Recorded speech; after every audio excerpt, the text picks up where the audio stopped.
It looks like the relationship between Trump and one of his most loyal supporters is hitting some serious roadblocks, with Marjorie Taylor Greene coming out and saying this. And to allow Democrats to have some sort of moral high ground on this issue because they're the only ones talking about it, I think is a major failure from the Republican Party. And I'm not going to stand there and just keep talking the talking points when my own adult children can hardly afford health insurance premiums, when everyone in my district, it's the number one issue that I hear about day in and day out, not just people on the ACA, but people that have private insurance as well. And I think it's something that we have to talk about. And I don't see why the government needs to be shut down. I really don't.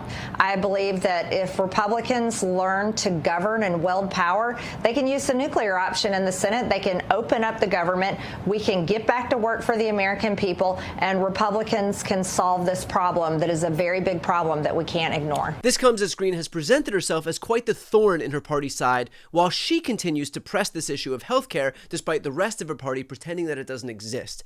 And this isn't even the first time that she's broached this topic. Just days ago, she took to Twitter, writing about the Affordable Care Act, quote, "I'm not a fan, but I'm going to go against everyone on this issue because when the tax credits expired this year, my own adult children's insurance premiums for 2026 are going to double, along with all the wonderful families and hardworking people in my district. No, I'm not towing the party line on this or playing loyalty games. I'm a Republican and won't vote for illegals to have any taxpayer-funded healthcare or benefits. I'm America only. I'm carving my own lane, and I'm absolutely disgusted that health insurance premiums will double if the tax credits expire this year. Also, I think health insurance and all insurance is a scam, just to be clear. Not a single Republican in leadership talked to us about this or has given us a plan to help Americans deal with their health insurance premiums doubling." All of which drew pushback from the White House. According to NBC News, if Greene's intentions were to get Trump's attention, it appears to have worked. In recent months, he called at least two senior Republicans to ask, "What's going on with Marjorie?" According to two GOP sources with direct knowledge of the conversations,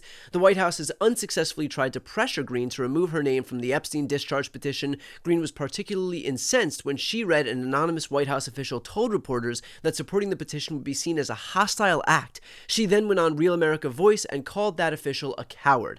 In what some Republicans viewed as another sign of Greene's shifting attitude toward the political scene, she was invited last month to attend the grand opening of Trump's Rose Garden Club at the White House, but she turned it down, according to a source familiar with the matter. It was the type of exclusive Trump event that Greene would normally have cleared her schedule to attend. Her office said she was under the weather. In fact, it's not just the White House she's causing problems for. Because she is pressing this issue publicly, now even her House Republican colleagues are being forced to answer for it. Jim Jordan was confronted by Caitlin Collins here. No, how's that going to help him? How is that going to help him? Your fellow Congresswoman, Republican Marjorie Taylor Greene, has a very different opinion than you on this, and she said that she's carving her own lane. She's disgusted that health insurance premiums will double if the tax credits expire this year, and she says not a single Republican leader in leadership has talked to us about this or given us a plan to help Americans with their health insurance premiums doubling. Is that true that no one in Republican leadership is having conversations about what to do about this? We are focused on getting the government back open right now, and Chuck Schumer is the impediment to doing that. Chuck Schumer is the one who's making this keeping people from working, the potential that some of these furloughed people can't get back to work. He's the one doing that. He's the one who's raising this issue. Open up the government. We'll be happy to debate and discuss health care. But what is that? November 1st is open enrollment, so what does that look like? This policy doesn't kick it. This change in policy doesn't expire until the end December of the calendar 31st. year. Until the end of the calendar year. We got time to work with it. Now, you'll notice that Jim Jordan says that they're focused on, quote, getting the government open right now, and Chuck Schumer's an impediment to that. But that's the thing. Schumer and Democrats will not sacrifice what little leverage they have because of this exact issue, the issue of healthcare, of extending these ACA subsidies.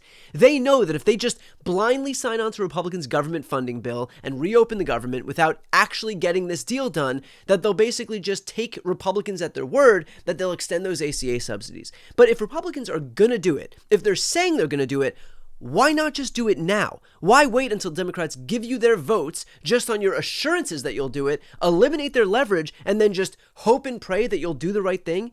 After all, it was the Republicans who stripped that ACA subsidy away in the first place. So why in the world would Democrats believe them when they say, oh yeah, just trust us when we say that we definitely, totally put it back? And that's a point that I made on air on News Nation as well. Democrats are using what little leverage they have, because they need Democratic votes to get this thing done, to restore ACA subsidies that will mean that Americans don't endure 75 to 100% increases in their health care. I hear you. I guess the counter argument to that, Brian, would be, and this is something that's been echoed, are you going to support one initiative or one group at the expense of the other? You talk about health care. This is something Mike Johnson says, well, what about FEMA? What about the CDC that's affected? Why not agree to a continuing resolution for immediate funding? You negotiate Obamacare, the tax credits at a later date. If you think about what the cost is going to be at this point, why not more Democrats sign on to the two that already went across the aisle?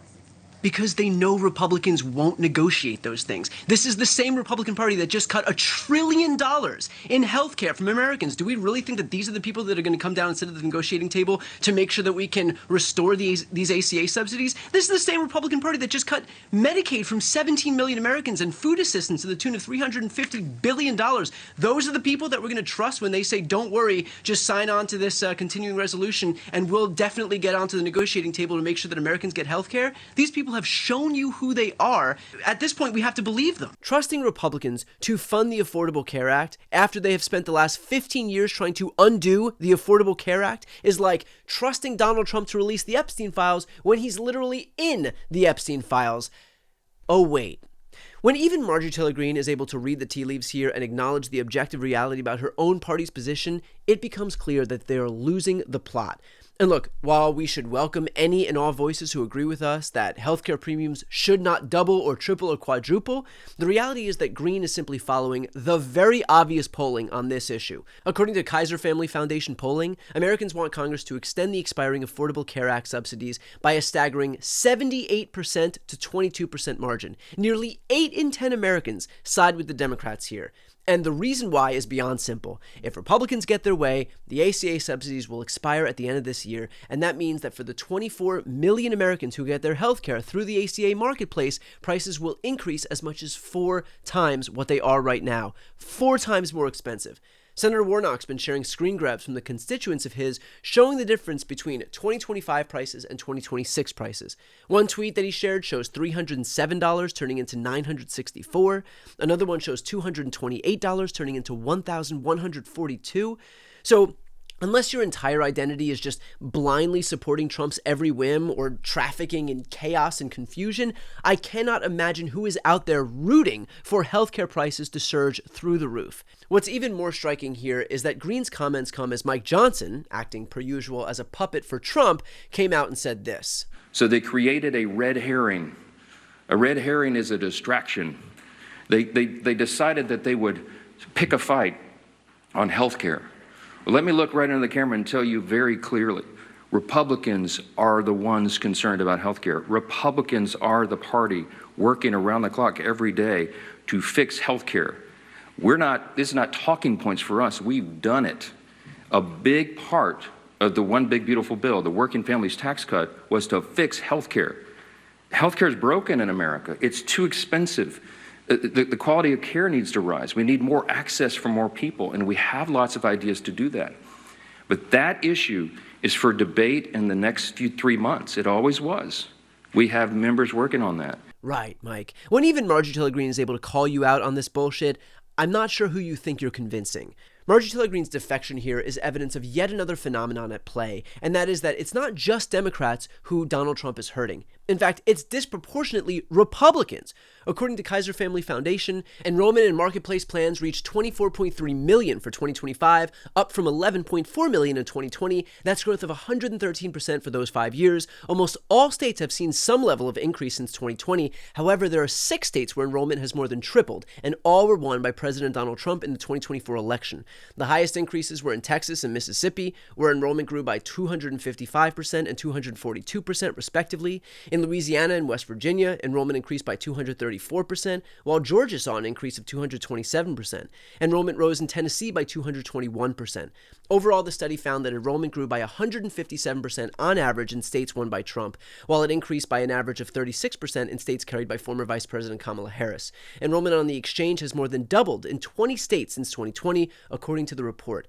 In other words, Donald Trump is trying to screw over Republicans in need of health care, all because he wants to make this into a pretend fight against the Democrats, when in reality, he is screwing over his own voters. And while he's not willing to admit it, and Mike Johnson's not willing to admit it, and most of the Republicans in elected office are not willing to admit it, you better believe that Americans in their states and districts are going to feel it. Apparently, Marjorie Taylor Greene is the only Republican with enough common sense on this issue to even acknowledge as much.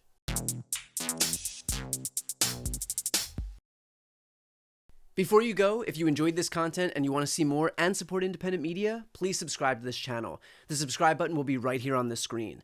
But second, the reality is that we are now in a political environment where this administration can lean on any of the social media platforms to suppress certain voices if they don't like critical coverage. That means my longevity here is in the hands of a few tech billionaires who are already making it clear that they are willing to cater to this administration.